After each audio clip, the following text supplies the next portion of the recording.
नमस्कार, मैं हूं पवन त्यागी। मोदी सरकार ने बहुत ऐतिहासिक काम करते हुए अंग्रेजों के बनाए हुए सड़े गले पुराने कानून जो कि 18वीं सदी में बने थे, उनको एक झटके में खत्म कर दिया है और अब कुछ ही दिनों में वो कानून की शक्ल ले लेंगे। कई कानूनों को परिवर्तन कर दिया गया है।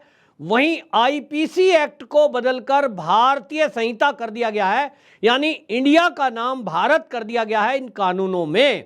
अब इस पर सोशल मीडिया प्लेटफॉर्म पर भी कड़ी कार्रवाई के लिए नए कानून बनाए हैं, क्योंकि अंग्रेजों के जमाने में तो सोशल मीडिया होता नहीं था। मीडिया पर प्रतिबंध लगाने के लिए जो कानून बनाए हुए थे वो इतने पुराने थे कि उसमें सजा भी इतनी कम थी कि 1500 रुपए देकर कोई छूट जाए। लेकिन अब मोदी सरकार ने और हमने भी सबने देखा है कि सोशल मीडिया के जरिए किस तरह से देश के अंदर नफरत फैलाई जाती है। सोशल मीडिया के जरिए कभी कभी दंगों को भड़का दिया जाता है, कभी कभी सरकार के विरुद्ध षड्यंत्र रच दिए जाते हैं।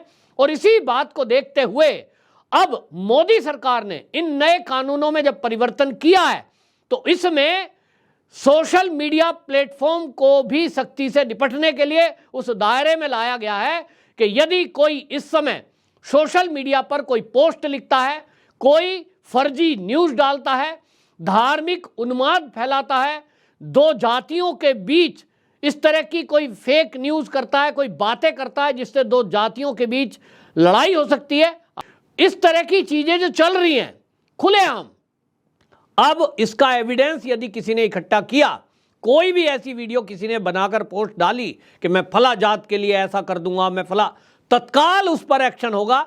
और उस पर एक समिति बना दी गई है। यह समिति जितने भी सोशल मीडिया प्लेटफॉर्म है उस पर नजर रखेगी और इसमें 3 साल की सजा और लाखों रुपए का जुर्माना भी है।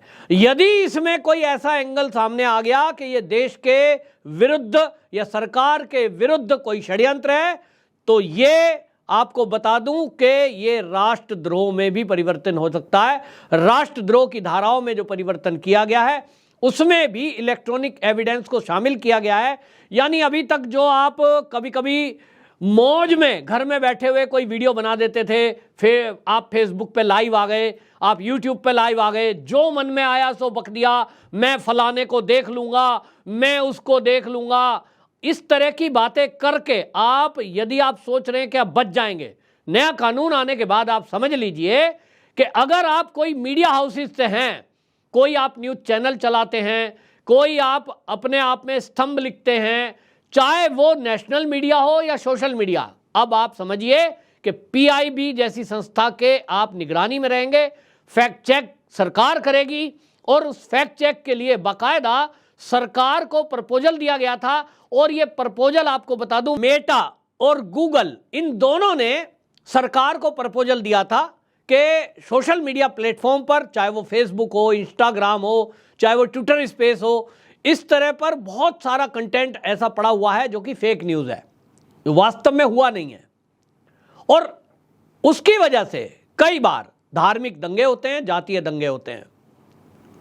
तो इसलिए सरकार को इन्होंने प्रपोजल दिया, गूगल और मेटा ने, और उन्होंने कहा कि हम इस पर एक ऐसी एजेंसी बनाना चाहते हैं, एक ऐसी यूनिट बनाना चाहते हैं कि जो जितना प्लेटफॉर्म है सोशल मीडिया का उसकी निगरानी करे और ये चेक कर ले कि ये वास्तव में है कि नहीं। उसके बाद हम उनको पहले वार्निंग देंगे कि आप इस कंटेंट को डाल रहे हैं तो इसको हटाइए। कोई रिपीट करता है यदि उस बात को, तो उसको ब्लॉक कर दिया जाएगा, उसका अकाउंट बंद कर दिया जाएगा और सरकार की एजेंसियों को उसकी जानकारी दी जाएगी आगे की कार्रवाई करने की। यदि इस तरह के प्लेटफॉर्म के जरिए कोई धार्मिक दंगा फैलाता है, कोई जातीय दंगा फैलाता है, तो उसके ऊपर आप समझिए बड़ी धाराओं में भी कार्रवाई हो सकती है। जो पेनल्टी है वो 10 लाख रुपए तक भी जा सकती है। इसमें अगर राष्ट्र के हित को चोट पहुंचाई गई तो वो राष्ट्रद्रोह का भी केस हो सकता है। और इसलिए मैंने आपको बताया, जो लोग ये कह रहे थे कि जो अमित शाह हैं उन्होंने संसद के अंदर ये घोषणा कर दी कि हम राजद्रोह का जो धारा है उसको खत्म कर रहे हैं, तो आप समझ लें कि उसको खत्म नहीं किया गया है, उसको बदला गया है। राजद्रोह और राष्ट्रद्रोह दो अलग अलग शब्द हैं और इस समय राजद्रोह बदला गया है। उसकी जगह धारा 150 में सारी वो सजा बरकरार हैं जो पहले राजद्रोह के तहत दी जाती थी, लेकिन अब उसमें कुछ संशोधन किए गए हैं। और संशोधन क्या है कि कम से कम सजा पहले 3 साल थी, अभी 7 साल कर दी है। पेनल्टी पहले मामूली सी थी, अब 10 लाख रुपए तक कर दी है। बल्कि ये भी देखा गया है कि यदि कोई बहुत बड़ा विद्रोह करने का किसी ने प्रयास किया है तो उसकी संपत्ति भी जब्त करने का अधिकार दिया है, ये भी इसमें किया गया है। इसी तरह इसमें इलेक्ट्रॉनिक जो संचार माध्यम है उनको पहली बार राजद्रोह की 150 धारा जो है, पहले राजद्रोह नाम से होती थी, अब धारा 150 है, उसमें उसको ऐड किया गया है कि यदि आप किसी इलेक्ट्रॉनिक एविडेंस से कोई ऐसा काम कर रहे हैं कि जो राजद्रोह की धारा में आता है, लगता है कि देश के संप्रभुता के लिए, देश की अखंडता के लिए ये खतरा है। जैसे आपको याद होगा पिछले दिनों हमने ऐसा भी देखा कि कुछ मिलिट्री की ड्रेस पहने हुए, वो आर्मी में थे नहीं थे ये अलग बात है, अर्धसैनिक बल है, पुलिस है, आर्मी में है, और आप वहाँ खड़े होकर वीडियो बना रहे हैं कि हमारे भाई मारे जा रहे हैं, मैं ऐसा कर दूंगा, मैं सेना छोड़ कर आ रहा हूँ। इस तरह की चीज़ों को भी गंभीरता से लिया गया है। बाकायदा उसमें लिखा गया है कि हमारी तीनों सेनाओं के अंगों में काम करने वाले व्यक्ति, अर्धसैनिक बलों में काम करने वाले व्यक्ति यदि इस तरह की कोई वीडियो बनाते हैं जो राष्ट्रद्रोह की श्रेणी में आता है, जिससे राष्ट्र के अंदर विद्रोह फैल सकता हो, हथियारों का जखीरा कोई इकट्ठा करता है विद्रोह करने के लिए, जैसा कि हमने देखा नॉर्थ ईस्ट के कई राज्यों में अभी फिलहाल की घटनाएं आई हैं कि वहाँ अवैध हथियारों का जखीरा, वहाँ जो है कुकी है, नगा है, उन लोगों ने इकट्ठा कर रखा है। तो इसको अब 150 धारा के तहत राजद्रोह में माना जाएगा। और इसीलिए आपको बता दूं इसमें इलेक्ट्रॉनिक एविडेंस ऐड कर दिया गया है। अगर कोई आप वीडियो पोस्ट करते हैं, वीडियो डाल रहे हैं फेसबुक, ट्विटर, इंस्टाग्राम पर, अभी तक आप मजाक में डालते रहे हैं, लेकिन अगर उसमें कोई ऐसा कंटेंट हुआ कि वो किसी कम्युनिटी को, किसी धर्म को, किसी जाति विशेष को उकसाने का काम कर रहा है, तो समझिए आपके ऊपर निगरानी है और आपको मिनिमम 3 साल की जेल हो सकती है। और इसमें आजीवन कारावास तक उसको चेंज किया जा सकता है, पेनल्टी भी हो सकती है, ये भी रखा गया है। तो आपको बताएं कि इसमें बड़ा तगड़ा एक जो है वो काम कर दिया। और इसमें एक जो समिति आने का प्रपोजल है, उसमें इंफॉर्मेशन कॉम्बैट अलायंस, ये जो है एक यूनिट बनाई जाएगी। इसका प्रपोजल जैसे मैंने कहा गूगल और मेटा ने सरकार को दिया था, तो सरकार ने इस प्रपोजल को स्वीकार कर लिया है। लेकिन सरकार ने कहा है कि हमारा जो पीआईबी है, वो पीआईबी इस फैक्ट चेक को करेगा कि न्यूज़ फर्जी है या असली।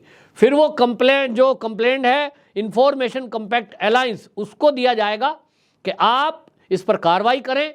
जिस भी प्लेटफॉर्म पर वो कंटेंट पड़ा हुआ है उसको उससे हटाया जाए, और वार्निंग देने के बाद भी यदि वो नहीं हटाता है, रिपीट करता है, तो समझिए उसके खिलाफ एफआईआर दर्ज होगी और वो जेल जाएगा। इसी में आपको बता दें आईटी मंत्री हैं राजीव चंद्रशेखर, उन्होंने इस पर बयान दिया है।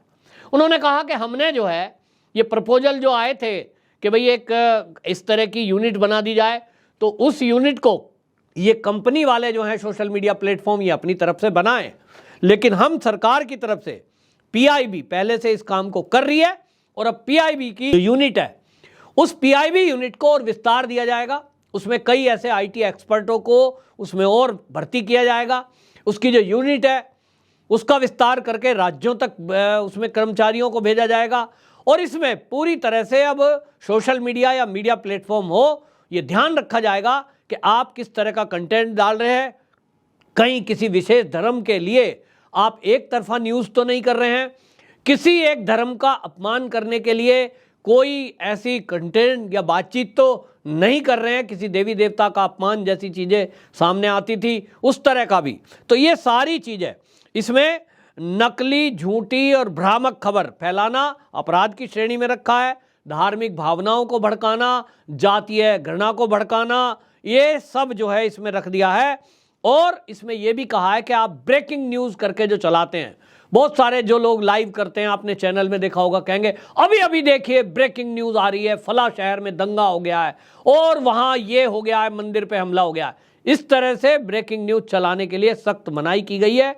इसको अपराध की श्रेणी में माना जाएगा कि आप यदि इस तरह से कोई अचानक से देश के अंदर इस तरह की अफवाह, इसको ना कहें, अफरा तफरी फैलाने का अगर आप प्रयास करेंगे, अगर कहीं घटना हुई है, कहीं दंगा हुआ है, तो अब मीडिया को गाइडलाइन दे दी गई है कि आप उसको ब्रेकिंग न्यूज़ पे नहीं चलाएंगे, क्योंकि इससे दंगा और भड़क सकता है। उसको आप नॉर्मल खबर के तौर पे चलाएं कि भाई आज जो है फला शहर में दो समूह के बीच झगड़ा हो गया और दो समूह के बीच में एक दूसरे के ऊपर पथराव चला, गोली चली, जो घटना है, लेकिन आप उसको ब्रेकिंग न्यूज़ के तौर पर नहीं चलाएंगे।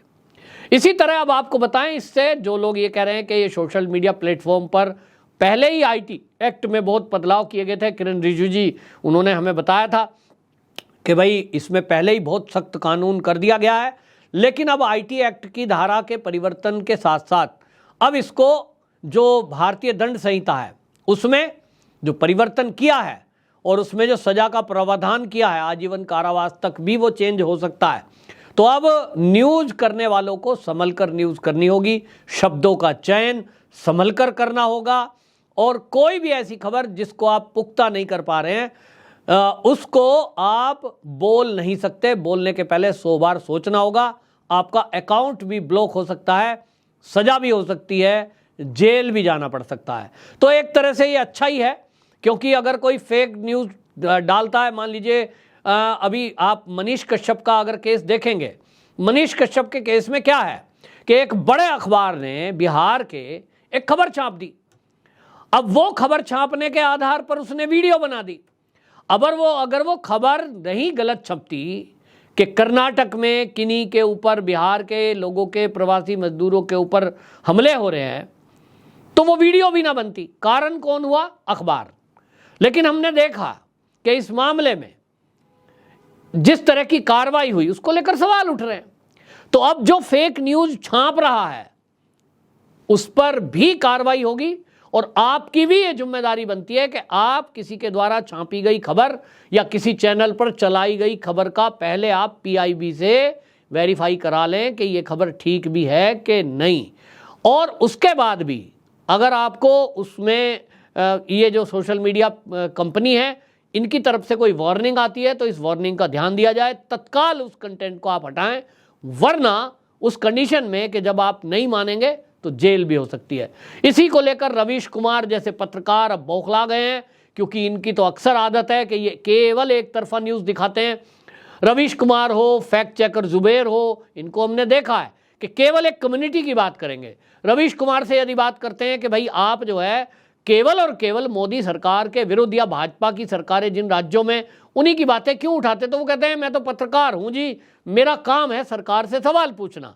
लेकिन वहां यह सवाल बनता है रवीश कुमार से कि यदि आप पत्रकार अपने को कह रहे हैं और कह रहे हैं कि सरकार से सवाल पूछना आपका धर्म है, तब फिर पश्चिम बंगाल में भी तो एक सरकार है, उसकी हिंसा पर आप सवाल नहीं पूछते हैं। जो बिहार है वहां अभी अभी आप देखिए पुल गिर गया, उस पर किसी ने सवाल नहीं पूछा, रवीश कुमार ने तो कतई नहीं। राजस्थान में 6000 रेप हो गए, एक नाबालिग बच्ची के साथ सामूहिक रेप के बाद उसको जला दिया गया, उस पर रवीश कुमार ने कोई न्यूज नहीं की। तो यह दिखाता है कि कुछ पत्रकार दुर्भावना से केवल और केवल भाजपा सरकार को टारगेट कर रहे हैं, वो पत्रकारिता नहीं निभा रहे हैं, वो राजनीतिक दल के नेता के तौर पर इस तरह से काम कर रहे हैं। तो अब या तो पत्रकार ना कहलाएं, राजनीतिक दल के नेता हो जाओ, कांग्रेस पार्टी ज्वाइन कर लो और उसके बाद खुलकर आप अपनी बात रखो। लेकिन आप पत्रकार भी कहेंगे, मीडिया कार्ड भी रखेंगे, आपका वीजा पत्रकार के तौर पर बनेगा, तो आप भारत विरोधी अभियान का हिस्सा होंगे। ये अब नहीं चलेगा, इस पर अब कार्रवाई होगी। या तो आपकी पत्रकार की पहचान खत्म होगी, जेल जाओगे, पत्रकार बनना है तो ठीक से न्यूज़ करनी होगी। ये अब नए कानूनों में ऐड कर दिया गया है। तो जो टुकड़े टुकड़े गैंग है उसके अंदर अब बौखलाहट है, क्योंकि हमने देखा है कि वामपंथी दलों का मीडिया ग्रुप एक ऐसा है जो ट्विटर स्पेस पर, फेसबुक पर, इंस्टा पर इसी काम में लगा रहता है कि कैसे फर्जीवाड़ी, फर्जी न्यूज़ फैलाकर देश के अंदर विद्वेष फैला जाए और लोगों को आपस में लड़ाया जाए, ताकि 2024 में मोदी सरकार को उनको उतार फेंकने में मदद मिले। लेकिन सरकार के पास ये जानकारी थी कि 24 का चुनाव आते आते इस तरह का फर्जीवाड़ा बहुत किया जाएगा और इसीलिए इसके पहले सख्त कानून बना दिया गया है, जिसके कारण अब ऐसे लोग जेल की सलाखों के पीछे होंगे जो किसी विदेशी फंड को लेकर भारत विरोधी अभियान का हिस्सा हैं। आपकी क्या राय है इस कानून पर? अपनी राय जरूर रखें। वंदे मातरम।